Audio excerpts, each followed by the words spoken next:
So hello students, welcome to my channel VSK. I'm Saurabh. Students, I hope you all are studying well in your home. It's a difficult time of corona and I hope you study well in your home. Students, the assignments that is given to you, you can do that assignments in any notebook. If you have fair notebook, use that. If you have other notebook, use that. And if you have loose sheets, you can do the assignment in that sheets also in the folder form, but do the work, students. Okay, so welcome to class 7th. So first chapter we have already done. That's your next chapter, that is fiber to fabric. So students, chapter का नाम है fibre to fabric. ठीक है, आपकी book के according ये third chapter है. ठीक है, तो फर्स्ट चैप्टर हमने कर लिया था, आप इसका नेम डालिएगा fiber to fabric. Okay students, so सबसे पहले clothing is one of our basic needs. Clothing, कपड़े तो सबको डालने ही होते हैं अपनी बॉडी को कवर करने के लिए, हॉट और कोल्ड एनवायरनमेंट से बचने के लिए, क्लाइमेट से, तो हमें डालने पड़ते हैं. स्टूडेंट, आपने क्लास 6 में ये प्लांट्स से मिलने वाले फाइबर्स के बारे में पढ़ चुके हैं. देखिए, सबसे पहले होता है फाइबर जो हमें मिलता है प्लांट से या एनिमल से. ठीक है, जैसे वो बाल होते हैं ना उसके, एनिमल्स के, शिप वगैरह का आगे हम स्टडी करेंगे, उससे बनता है यार्न. यार्न होता है जो फाइबर को ट्विस्ट करके बनता है. ठीक है स्टूडेंट्स, जैसे आपके पास रुई है ना, रुई से आप जोत बनाते हो, दिए में डालते हो, कुछ कुछ वैसे ही आप कह सकते हैं कि फाइबर से यार्न बनता है. ठीक है स्टूडेंट्स, उसके बाद है आप ये समझ लीजिए, उसके बाद आपका फैब्रिक बनेगा, कपड़ा बनेगा. उसके बाद फिर क्लोथ, टी शर्ट, शर्ट जो भी बनाना चाहते हैं वो बन सकता है. सो स्टूडेंट्स, हमने जो इस चैप्टर में पढ़ना है, फाइबर दो तरह के होते हैं, नेचुरल भी हो सकते हैं और मैन मेड भी हो सकते हैं. ठीक है स्टूडेंट्स, अब मैन मेड हम पढ़ेंगे क्लास 8th में. हम इस क्लास में, क्लास 7th में, हमने नेचुरल फाइबर में कैटेगरी पढ़नी है एनिमल वाली, क्योंकि प्लांट से मिलने वाले फाइबर हम क्लास 6 में पढ़ चुके हैं, कॉटन, जूट, फ्लैक्स वगैरह. इस चैप्टर में हम फाइबर फ्रॉम एनिमल पढ़ेंगे, सिल्क और वूल के बारे में हम स्टडी करेंगे. तो स्टूडेंट्स, चलिए शुरू करते हैं. Now let us talk about wool. Wools पढ़ने से पहले ये पढ़ लेते हैं thick coat of hair traps hair. कुछ एनिमल्स के जो हेयर होते हैं बड़े थिक होते हैं, बहुत ज्यादा बाल होते हैं बॉडी पे, तो वो एयर को ट्रैप कर लेते हैं. और हम जानते हैं एयर पुअर कंडक्टर है स्टूडेंट, हीट की पुअर कंडक्टर. ये बाहर की ठंड को अंदर नहीं आने देगी और हमारी अंदर की बॉडी की जो गर्मी है उसे बाहर नहीं जाने देगी. तो विंटर सीजन में ये कोल्ड क्लाइमेट से बच जाते हैं इस वजह से. उसके बाद शिप की कई सारी ब्रीड्स है स्टूडेंट. लोही शिप है, गुड क्वालिटी वूल, देखिए अच्छी क्वालिटी की वूल राजस्थान पंजाब में मिलेगी आपको. मारवाड़ी शिप होती है, कोर्स वूल मतलब हार्ड वूल होती है. स्टूडेंट, मैं आपको बता दूं, दो तरह के हेयर होते हैं एनिमल्स की बॉडी पे. एक जो बाहर होते हैं आउटर हेयर, वो बड़े कोर्स होते हैं, हार्ड होते हैं, उन पर डर्ट वगैरह चिपकी होती है तो वो हार्ड हो जाते हैं एनवायरमेंट की वजह से. और वो थोड़े हार्ड होते हैं, उनको कोर्स बोलते हैं. और उसका एक और नाम होता है, उसे बोलते हैं कैम्प, KEMP. एक होते हैं इनकी इनर हेयर जो बड़े सॉफ्ट होते हैं, उन्हें बोला जाता है फ्लीस. ठीक है स्टूडेंट्स, उसके बाद है बखड़वार शिप. ये आपको वुलन शॉल बनाने के काम होते हैं जो लेडीज डालती हैं ठंड में. जम्मू एंड कश्मीर में देखने को मिलेगी. एक है नाली शिप, ये कारपेट वूल देगी स्टूडेंट, जो कारपेट बनता है, ये राजस्थान, हरियाणा, पंजाब 3 जगह देखने को मिलेगी. एक है पट्टनवाड़ी, ये होजरी यूज, टोपी वगैरह, होजरी के कपड़े भी आते हैं, कैप्स भी आती हैं विंटर सीजन में डाल, थोड़ी महंगी होती है, गुजरात में देखने को मिलेगी. उसके बाद है गोट की बात कर लो, एक होती है अंगूरा वूल. ठीक है, बहुत महंगी होती है स्टूडेंट्स, अंगूरा गोट से मिलती है. दूसरी है पाशमीना वूल, ये तो बहुत ही महंगी होती है, हजारों में कीमत होती है इसकी, बड़ी अच्छी क्वालिटी की होती है, कश्मीरी गोट से मिलती है. ठीक है स्टूडेंट्स, कैमल्स में ललामा है, अल्पाका, ये 2 ब्रीड्स के नाम याद रख लो. इसके अलावा याक वूल भी होती है. Talk about the selective breeding. Some breeds of sheep bears only a coat of fine hair. कुछ ऐसी breeds हैं sheep की जिनके सिर्फ fine hair ही होते हैं, coarse hair नहीं होते. मीन सिर्फ उनकी fleece होती है, soft hair होते हैं. तो हम चाहते भी हैं, मान लीजिए कि हमारे जो कपड़े हैं वो soft hair से बने, तो हमें ये करेक्टर नीड है. तो सिलेक्टिव ब्रीडिंग का मतलब होता है प्रोसेस टू ऑब्टेन प्लांट और एनिमल्स ऑफ डिजायर्ड और स्पेशल करेक्टर्स. मतलब ऐसे प्लांट और एनिमल्स को ऑब्टेन करना ब्रीडिंग से, रिप्रोडक्शन करवा के, जिनमें ये करेक्टरिस्टिक्स हों. ठीक है स्टूडेंट, उन्हें बोलते हैं selective breeding.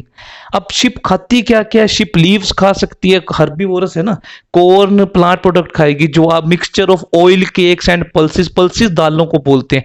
Oil cake student क्या होते हैं? जब हम किसी क्रॉप में से, फसल में से, जब हम बीजों में से ऑयल निकाल लेते हैं, सीड्स में से, जो बाद में वेस्ट बचता है, उसे ऑयल केक कहा जाता है। तो शिप ये सब खा सकती है। शिप पर kept in well ventilated houses, मतलब ऐसा नहीं है कि वॉर्म हाउसेज में इन्हें नहीं रखना, इन्हें वेल वेंटिलेटेड हाउसेज में हवा आती जाती रहे, ठीक है, वहां पर इन्हें रखा जाता है। उसके बाद है, अब फाइबर से हमने वूल बनानी है। फाइबर तो हमें मिल जाएंगे, वो कैसे पूरा प्रोसेस बताते हैं। सबसे पहले जो शिप है, भेड़ हमारे पास है, fleece of ship is shaved of, उनके जो बाल हैं उनको शेव ऑफ मतलब काटा जाता है, उनके बालों को जो बड़े बड़े हो जाते हैं, तो उनके बालों को जब काटते हैं तो थोड़ी सी स्किन भी, थिन लेयर ऑफ स्किन भी कट जाती है। तो आप सोच रहे होंगे इससे तो शिप को ब्लड आएगा, हर्ट होगा, दर्द होगी, नहीं, वो स्किन उनकी डेड होती है। तो अगर बालों को साथ वो कट भी जाए तो उससे कोई दिक्कत नहीं है, जैसे हमारे नेल्स होते हैं। तो shearing, fleece of ship is shaved of along with thin layer of skin, उनके बालों को काटना। उसके बाद है उनको मशीन से भी काट सकते हैं, एक कैंचियरिंग कैंची आती है, उससे भी कर सकते हैं। स्काउरिंग में क्या होता है, ये जो फ्लीस हमने उतार ली, बाल उतार लिए, इनको साफ करना है। Means they are washed off in a large tanks, बड़े बड़े टैंक में वॉश किया जाता है इनको केमिकल्स के साथ, to remove dust grease and dirt. कोई डस्ट है, डर्ट है, ग्रीस इनको अगर लग गई है तो उन्हें हमें साफ करना पड़ता है, ठीक है स्टूडेंट्स। उसके बाद हमारे पास कई तरह के इसमें फाइबर्स होंगे, लंबे लंबे फाइबर्स होंगे, छोटे होंगे, हार्ड होंगे, सॉफ्ट होंगे, अलग अलग कलर के होंगे। उन्हें अब हमने एक ग्रुप में समराइज, मतलब उनका एक टेबल बनाना है, ग्रुप बनाना है। सॉर्टिंग होता है, उनको ग्रुप्स में डिवाइड करना है अकॉर्डिंग टू देयर टेक्सचर। उन्हें पकड़ के देखा जाता है सॉफ्ट है कि हार्ड है, टेक्सचर कैसा है, दिखने में कैसे हैं, लंबे हैं, छोटे हैं, तो उन्हें सॉर्टिंग कहा जाता है। ग्रेडिंग में हम, ग्रेडिंग एक होता है सॉर्टिंग और ग्रेडिंग।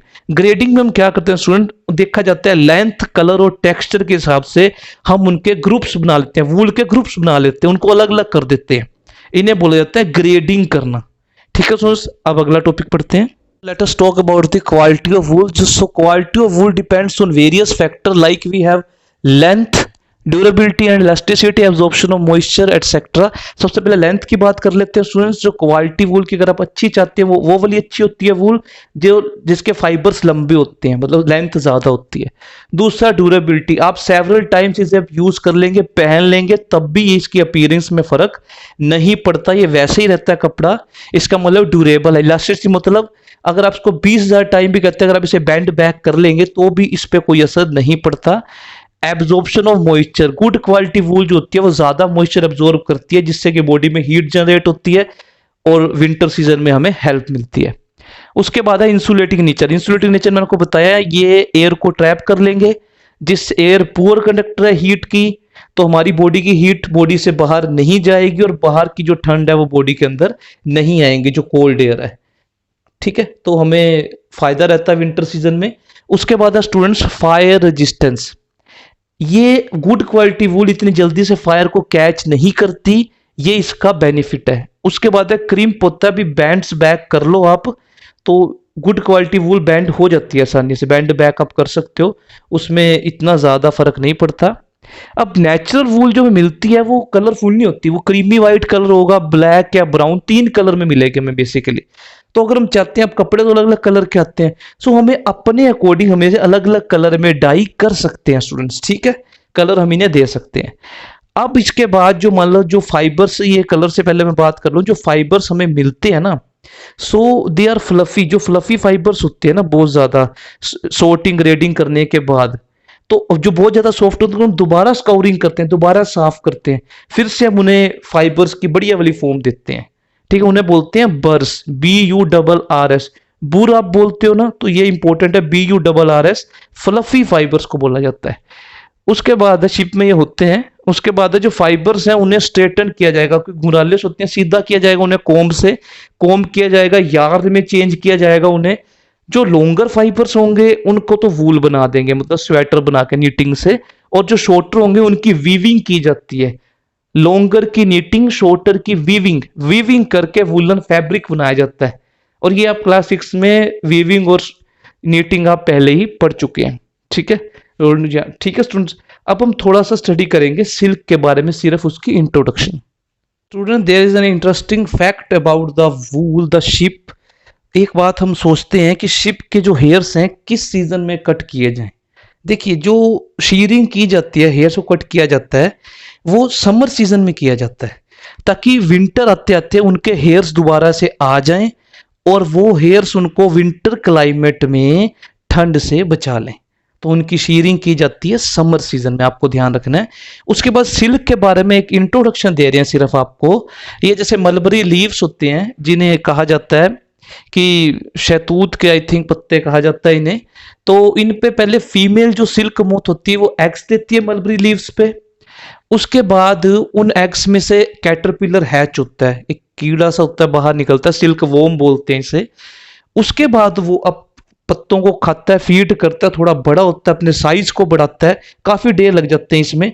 देन वो अपने हेड को ऐसे स्विंग कर करके 8 स्टूडेंट्स, ये जो सिल्कवर्म होता है अपने हेड को ऐसे स्पिन कर करके तो ये क्या करता है, अपने चारों तरफ एक ना, ये अपने एक प्रोटीन सिक्रेट करता है और अपने चारों तरफ, उसी को हम सिल्क फाइबर बोलते हैं बेसिकली, अपने चारों तरफ एक एक मतलब कवरिंग सी बना लेता है। जैसे मम्मी होती है ना, जिप्ट में मम्मीज कहते हैं, वो पट्टी से बंधे होते हैं, तो उस तरह से कवरिंग बना लेता है चारों तरफ। ये इस तरह के स्टूडेंट से बोला जाता है ककून। इसे क्या बोला जाता है स्टूडेंट? ककून। ये जो आउटर कवरिंग बना लेता है ना अपने चारों तरफ, ये जब ये जो सिल्क प्रोटीन इसने सिक्रेट किया है ना, जब ये एक्सपोज होता है एयर और सनलाइट के, तो ये हार्ड हो जाता है, और जब ये हार्ड हो जाता है तो एक पूरी कवरिंग बन जाती है, ठीक है स्टूडेंट, जिसे हम ककून बोलते हैं, और इस स्टेज को प्यूपा बोलते हैं। ये कवरिंग ककून होती है। इसी के अंदर देखो, ये जो मोथ है, सिल्क मोथ है, डेवलप हो रहा होता है, ठीक है स्टूडेंट। ये पूरी इसकी साइकिल है। तो आई होप ये आपको वीडियो पसंद आया होगा स्टूडेंट्स। इन वीडियोस को बार बार देखिए और अंडरस्टैंड कीजिए।